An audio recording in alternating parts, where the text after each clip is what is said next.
आता बघूयात मुंबई पुण्यातल्या टॉप 9 बातम्या।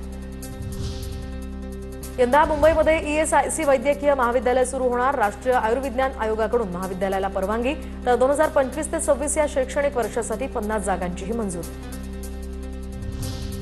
केंद्रीय शिक्षण मंत्रालयाकडून देशभरातील दर्जेदार शैक्षणिक संस्थांची क्रमवारी जाहीर। मुंबई विद्यापीठाला पहिल्या 10 मध्ये स्थान नाही। सर्वसाधारण विद्यापीठांची 50 संस्थांच्या यादीमध्ये महाराष्ट्रातील केवळ 3 विद्यापीठं। मध्य रेल्वेच्या लोकल स्थानकावरील स्टॅटिक QR कोडद्वारे पेपरलेस मोबाईल तिकीट बुकिंग गुरुवारपासून बंद। तर या निर्णयाचा योग्य प्रकारे तिकीट काढून प्रवास करणाऱ्या प्रवाशांना फटका। सोप्या पद्धतीने तिकीट काढणं आता झालं कठीण। मुंबई पालिकेकडून गिरगाव चौपाटीवर व्यापक तयारी। विसर्जनाच्या वेळी सुरक्षेसाठी 2178 जीवनरक्षक, 56 मोटरबोटी, 129 निरीक्षण मनोरे तसंच अग्निशमन दलाचीही या ठिकाणी मदत होणार।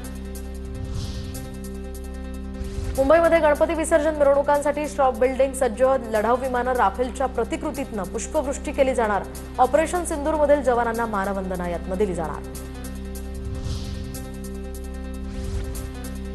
तर विसर्जन मिरवणुकीसाठी पुणे पोलिसांचंही सगळं नियोजन सध्या पूर्ण झाल्याची माहिती। ट्रॅफिकसह पार्किंगसाठी पुणे पोलिसांकडून तयारी। पुणे शहरातील मुख्य 17 रस्ते वाहतुकीसाठी बंद, तर 10 मुख्य रस्त्यांवरून वाहतूक वळवण्यात येणार।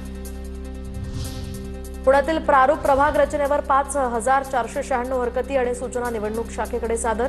नरे, वडगाव, बुद्रुक या ठिकाणी सर्वाधिक 2066 हरकती आणि सूचना दाखल। फेब्रुवारी-मार्च 2026च्या 12वी परीक्षेसाठी विद्यार्थ्यांना 8 सप्टेंबर ते 30 सप्टेंबरपर्यंत अर्ज भरता येणार।